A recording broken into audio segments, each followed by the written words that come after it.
Understanding the second man drop-off system is important, as every rider needs to do their part to avoid anyone getting lost. Each group will have a designated ride leader and a tail end Charlie. The positions of these two riders will not change throughout the run. They will be introduced to all the riders in the group at the start of the run, when the leader briefs the group on the ride. Whenever or wherever there is a change of direction at junctions, roundabouts, or a change in direction in general, the rider, immediately behind the leader, referred to as the marker or second man, will indicate the direction taken by the leader.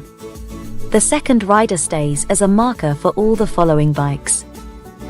To do this, the marker should pull in at the side of the road, in a safe place where he or she will be visible to the rest of the riders, so the direction can be indicated to all the following riders.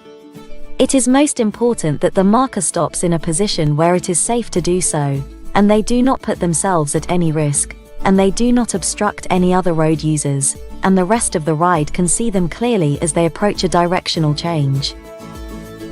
The marker should clearly indicate the direction taken by the leader, using their hands.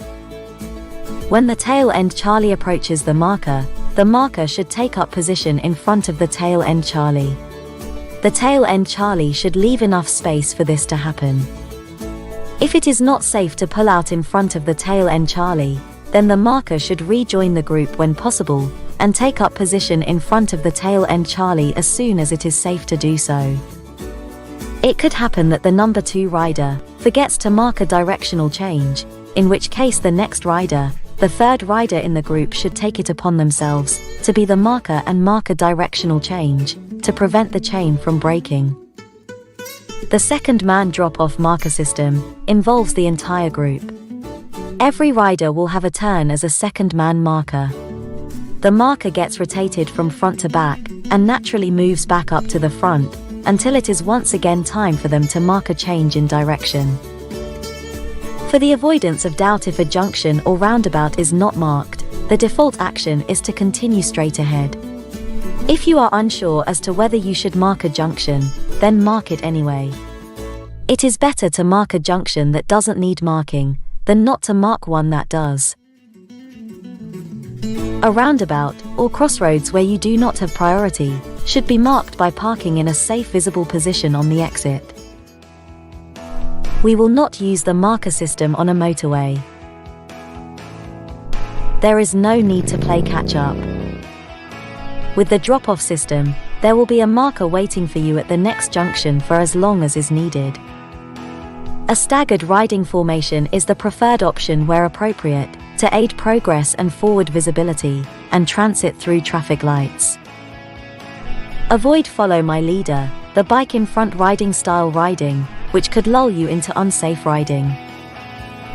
When you are the marker, wait for the tail end Charlie to arrive, even if this takes a long time. There may be a breakdown further back, which you are unaware of. If necessary, switch off your engine. If you leave your position, everyone behind will suffer, and the run will fall apart. The marker must mark their position until told. The group may sometimes become very strung out, causing anxiety to some riders. The leader may then decide to stop in a safe place, to allow the group to reform before continuing. In extreme circumstances, the ride leader and the tail end Charlie will stop the ride to assess the situation. The leader and the tail end Charlie will inform riders on the next actions. If you want to leave the group, inform the leader or tail end Charlie at a rest stop.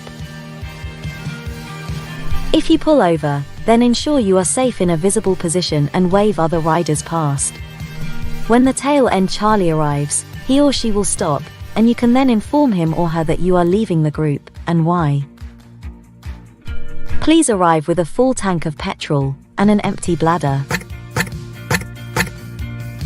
Inform the leader if you are running low on petrol during the ride.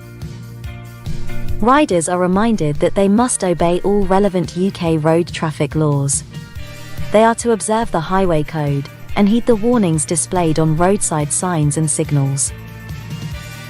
Be sure to listen to your ride leader before the start of the ride to ensure he or she has not made any changes to these procedures. If you are unsure on any aspect of the ride, always ask for advice or clarification. Following these simple rules will ensure that our ride outs will be safe and pleasurable.